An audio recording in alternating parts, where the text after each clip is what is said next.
AP ఉప ముఖ్యమంత్రి పవన్ కళ్యాణ్ తన సొంత నియోజకవర్గంలో ఈరోజు అయితే పర్యటన అయితే కొనసాగుతుంది. పర్యటనలో భాగంగా గతంలో ఏదైతే పవన్ కళ్యాణ్ తన దారి పొడుగునా వస్తున్న నేపథ్యంలోనే ఇరవాడ వెళ్ళేటువంటి మార్గం ఏదైతే ఉందో మార్గంలో రోడ్డు పక్కన ఒక చిరుపాటి వ్యాపారం ఎవరైతేనో కొట్టు పెట్టేందుకు తన ఆర్థిక సాయం కూడా చేసినటువంటి పరిస్థితి ఉంది. అతనైతే ప్రస్తుతం ఏపీ ఉప ముఖ్యమంత్రి గతంలో హామీ ఇచ్చారు. ఇక్కడ చిన్నపాటి ఏదైతే ఇక్కడ వ్యాపారం చేసుకునేందుకు ఒక కొట్టును కూడా ఏర్పాటు చేయాలని కూడా గతంలో కూడా అతనైతే కోరడం జరిగింది. ప్రస్తుతం ఏపీ ఉప ముఖ్యమంత్రి పవన్ కళ్యాణ్ స్వయంగా రావడం ఇక్కడ తన ఏదైతే గోవిందరాజ్ అనే ఒక చిరు వ్యాపారికి సంబంధించినటువంటి ఒక కొట్టు సముదాయాన్ని కూడా ప్రారంభించినటువంటి పరిస్థితి చూడొచ్చు. ఇప్పుడు ఒక కొత్త షాపును కూడా ఇక్కడ నిర్మాణం చేపారు. షెడ్ను ఇక్కడ ఏదైతే ఈ కాలువ రోడ్డు పక్కన ఒక షెడ్ ఏర్పాటు చేసి ఏదైతే జనజీవన్ ఆధార్ అంటూ ఉప ముఖ్యమంత్రి వర్యులు పవన్ కళ్యాణ్ గారి స్ఫూర్తితో ఎవరైతే ఉన్నారో అలాగే P4 భాగంలో కదా ఇక్కడ ఆయనకైతే ఆర్థికంగా ఇక్కడంతా కూడా ఇక్కడ ఏర్పాటు చేసినటువంటి పరిస్థితి ఉంది. షాపు యజమాని ఉన్నారు, మాట్లాడే ప్రయత్నం చేద్దాం. చెప్పండి, మీరు పవన్ కళ్యాణ్ గారు గతంలో ఇలా రోడ్డును వస్తూ ఆగి మీరు అప్పుడు ఏం అడగడం జరిగింది ఆయన్ని? ఆయన ఏం అడిగితే అదే వెంటనే చేయించాను. మేడం గారితో చెప్పడం, డాక్టర్ దివ్య రాజా గారితో చెప్పడం, ఆ మేడం చేయించడం. నేను ఇంకా చెప్పండి, నా మాటలు రావట్లేదు సార్. ఆ సార్ చూస్తే మేడం చేయించడం దేవుడు అండి, ఆయన మా దేవత అండి. ఇప్పుడు పవన్ కళ్యాణ్ గారు అప్పుడు ఆ రోజు నువ్వు ఏమన్నా అంటే కనపడిన వెంటనే ఆయన ఆగుతారు అనుకున్నావు? అసలు ఆ రోజు ఆయన రావడం నేను కూడా బాగా దగ్గర ఉన్నాను అప్పుడు ఆ రోజు. ఆగడం అనుకున్నానండి. నన్ను చూసి కర్ర చూసి అన్న కారు దిగి నా ఎదురుకుండా నడిచొచ్చాడు. నేనే నడిచేయలేండి ఎదురుకుంటే, నువ్వు రాకు నేను వస్తాను నీ దగ్గరికి అన్నాడండి సార్. నేనే ఆగమంటే నేను జనాలు చూసేస్తే నా దగ్గరికి వెళ్ళిన సార్ మళ్ళీ చెయ్యి పెట్టుకుని జనాలు వచ్చేస్తుంటే నా చెయ్యి మళ్ళీ ఇంకొకరికి అప్పి నేను మళ్ళీ వస్తాను ఇక్కడికి అన్నారు సార్. అలాగే మాట తప్పకుండా ఇక్కడికి వచ్చారు సార్. వచ్చి ఏం కావాలని కోరా నువ్వు? అంటే నువ్వు ఆ రోజు ఇల్లు గురించి కొట్టు గురించి అడిగాను, బతకనాకి వ్యాపారం గురించి అడిగాను సార్. ఇంటి బిల్లు ఇప్పించాను సార్ అని చేయించానని చెప్పి పంపించారు సార్ అని. తర్వాత మేడం గారు చెప్పారు, మేడం గారు చేయించారు. డాక్టర్ దివ్యరాజు గారు అని ఆయన చేయించారు. ఎంతమంది పిల్లలు మీకు? ఇద్దరు అమ్మాయిలండి. దీని మీద ఆధారపడి దీని మీద ఆధారం ఏం లేదండి. ఇల్లు ఇంటి సొంత ఇల్లు కూడా లేదు సార్. చిన్న కొట్టు పాకుండేది ఇంతవరకు. మేడం గారు చేయించారు, ఆ సార్ చెప్పడంతో మేడం గారు చేయించారు. ఇప్పుడు ఎలా అనిపిస్తుంది? పవన్ కళ్యాణ్ గారు వచ్చారు, ఈ షాపు స్వయంగా ఆయన చేతులతో ప్రారంభించారు, ఎలా అనిపిస్తుంది? చాలా ఇంత ఆనందంగా నా జీవితం చివరి క్షణాల దాకా మర్చిపోయాను మేడం గారిని, సార్ని కూడా. నా జీవితం మా కుటుంబం అంతా మర్చిపోతారు. మేడం చెప్పండి, ఏమవుతారు మీరు? భార్యనే. ఏమనిపించింది ఆ రోజు? ఆగితే నిజం అనుకున్నారు? అది నిజం అనుకున్నాం. పవన్ కళ్యాణ్ ఆగుతారా ఆగరు అనుకున్నారు? అసలు అనుకున్నామండి, ఆగుతారా ఆగరా అనుకున్నామండి. నేను కూడా లేనండి, పనిలోకి వెళ్ళిపోయానండి. మా పొట్ట గడుపుతో లేదండి, మాకు ఏ ఆదరవ లేదండి. వెళ్తే ఈయన మాట్లాడారటండి. మాట్లాడి నాకు ఇల్లు లేదండి, ఇలా కొట్లో పెట్టుకోవడానికి ఇది కూడా లేదండి, గాలి ఎత్తే వాన వచ్చిన పాక ఎగిరిపోతుందండి, నా పరిస్థితి ఇదేండి అని చెప్పారటండి. అయితే మేడం గారితో చెప్తానని చెప్పి చేయించారు. నాకు ఇప్పుడు చాలా ఆనందంగా ఉందండి. అది ఆనందంగా ఉందండి.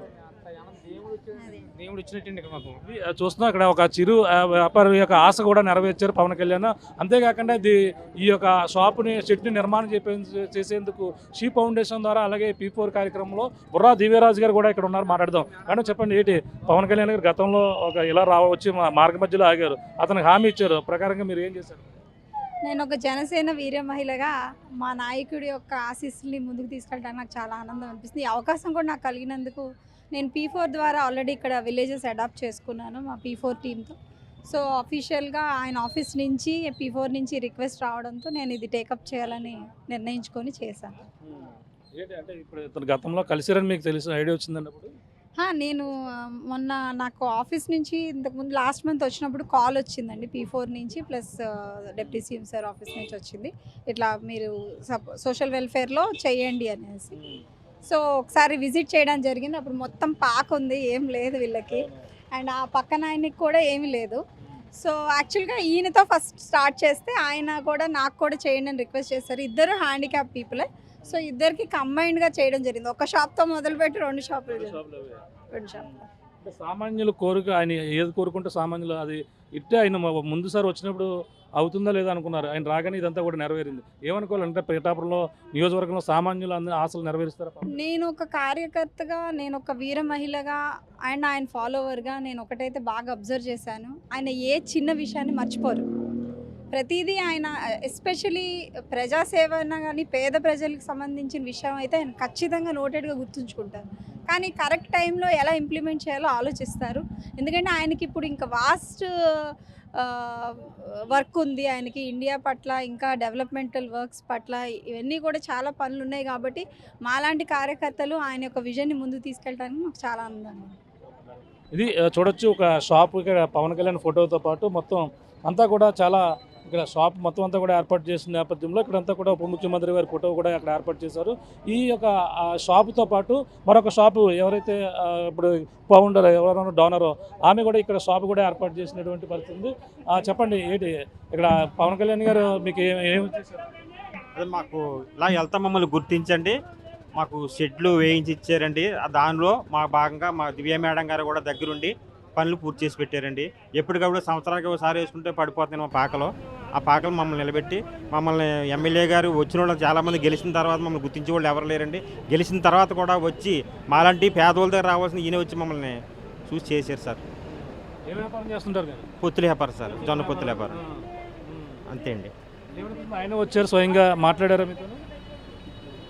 మాట్లాడేసి బాగా వచ్చారు సార్, వచ్చారు. పరిస్థితి ప్రస్తుతం ఇక్కడ ఉన్నటువంటి ఇక్కడ పొత్తులు అమ్ముకున్నటువంటి మొక్కజొన్న పొత్తులు అమ్ముతున్నారు. అక్కడ సంబంధించినటువంటి వ్యాపారాలకు సంబంధించిన చిన్న షెడ్, 2 షెడ్లు మాత్రం ఏర్పాటు చేశారు. 2 అంటే 3 షెడ్లు, ముగ్గురు ఉండి వ్యాపారం చేసుకునే విధంగా కూడా అనుకూలంగా ఉన్నటువంటి షెడ్ ఎవరైతే ఉన్నారో బొర్రా దివ్యరాజు గారు ఆమె ఆధ్వర్యంలో అంతా కూడా ఏర్పాటు చేసినటువంటి పరిస్థితి ప్రధానంగా ఉంది. గతంలో ఏదైతే మాట ఇచ్చారో ఆ మాట ప్రకారం కూడా ఒకటి కూడా పవన్ కళ్యాణ్ అయితే నెరవేర్చుకుంటూ వెళ్తున్నారు. అందులో భాగంగా గతంలో ఇటుగా రోడ్డును వెళ్ళిపోతూ ఆయన ఆగి అక్కడ ఉన్నటువంటి ఇక్కడ ఆయన హ్యాండిక్యాప్గా ఉన్నారు. అతను కర్రతో చిన్నపాటి కర్ర సాయంతో ఇతను నడుచుకుంటూ వస్తున్న నేపథ్యంలో ఒకసారిగా పవన్ కళ్యాణ్ ఆయన స్వయంగా కారు ఆపి ఆయనతో మాట్లాడి ఏం కావాలని అడిగిన నేపథ్యంలో ఇక్కడ షాపు ఉందని కూడా చెప్పుకొచ్చారు. ఇప్పుడు మళ్ళీ ఆయన వచ్చిన నేపథ్యంలో ఆయన చేతుల మీదుగా స్వయంగా ఇక్కడ షాపును కూడా వ్యాపారం చేసి ఒక షెడ్ నిర్మాణం చేపట్టి ఆయన చేతుల మీదుగా స్వయంగా ఇక్కడ ప్రారంభించిన నేపథ్యంలో ఒక చిరు వ్యాపారి ఆశ కూడా పవన్ కళ్యాణ్ నెరవేర్చిన నేపథ్యంలో ఆ కుటుంబ సభ్యులు ఆనందం వ్యక్తం చేస్తున్నటువంటి పరిస్థితి ప్రధానంగా ఉందని చెప్పాలి. ఇది కూడా తాజాపల్లి కెమెరాతో ప్రకాశ్, RTV, పిఠాపురం నుంచి. చరిత్ర సృష్టించినోడు ఇప్పుడు ఆ చరిత్రని తిరగరాయబోతున్నాడు. అబద్ధాల గోడల్ని బద్దలు కొట్టి నిజాలను రాగా మీ ముందుంచబోతున్నాడు. నిజమైన వార్తల కోసం వెంటనే డౌన్లోడ్ చేసుకోండి రా యాప్ని.